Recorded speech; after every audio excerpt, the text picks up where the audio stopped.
വാഹനത്തെ പൂർണ്ണമായും ബ്ലോക്ക് ചെയ്തുകൊണ്ട്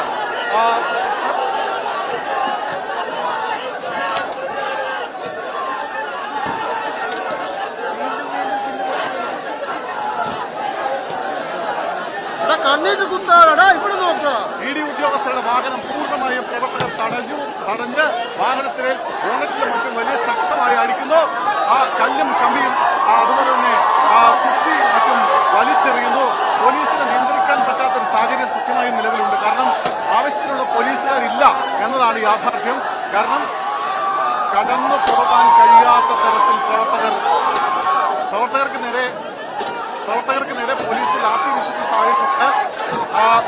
ലാത്തി വീശി പ്രവർത്തകരെ മാറ്റിക്കൊണ്ടാണ് ഇവിടെ നിന്ന് വാഹനത്തിന് പുറത്തേക്ക് പോകാനുള്ള സാഹചര്യം ഒരുക്കുന്നത്. ഒരു വാഹനം കടത്തിവിടാതെ വാഹനത്തിന്റെ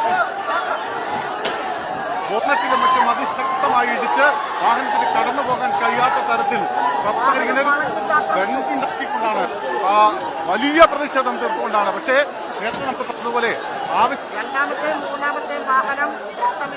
പോലീസിനെ നിയന്ത്രിക്കാൻ പറ്റുന്ന അപ്പുറത്തേക്ക് പ്രവർത്തകരുണ്ട്. നേതാക്കൾ നേരത്തെ തന്നെ പ്രവർത്തകരോട് അവിടെ നിന്ന് മാറണം, അവർക്ക് കടന്നു പോകാനുള്ള വഴി ഒരുക്കണം എന്നൊക്കെ ആവശ്യപ്പെട്ടിരുന്നു. പക്ഷേ അതൊക്കെ അവഗണിച്ചുകൊണ്ട് ഇപ്പോഴും പോലീസ് പൂർണ്ണമായി അവരിവിടെ നിന്ന് കടന്നു പോന്നിട്ടില്ല. വിവിധ ഉദ്യോഗസ്ഥർ സുരക്ഷിതരാണോ എന്ന കാര്യത്തിലും സംശയമുണ്ട്. കാരണം മുന്നിലെയും പിന്നിലെയും സൈഡിലെയും ഗ്ലാസുകൾ മാത്രമായിരുന്നു ആദ്യ വാഹനത്തിൻ്റെത് തകർത്തത്. പക്ഷേ ഇവിടെ നിന്ന് മുന്നോട്ട് പോയി ഏതാണ്ട് 50 കഴിഞ്ഞപ്പോൾ ആ വാഹനം മൊത്തത്തിൽ അതിന്റെ പ്രവർത്തകർ കൂടി നിന്ന്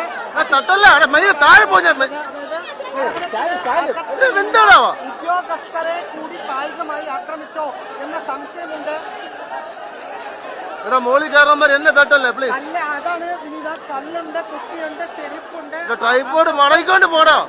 ഇവിടെ കിടക്കുന്ന എല്ലാ സാധനങ്ങളും വെച്ച് പോലീസും പോണം. വാഹനം കടത്തിവിടാത്ത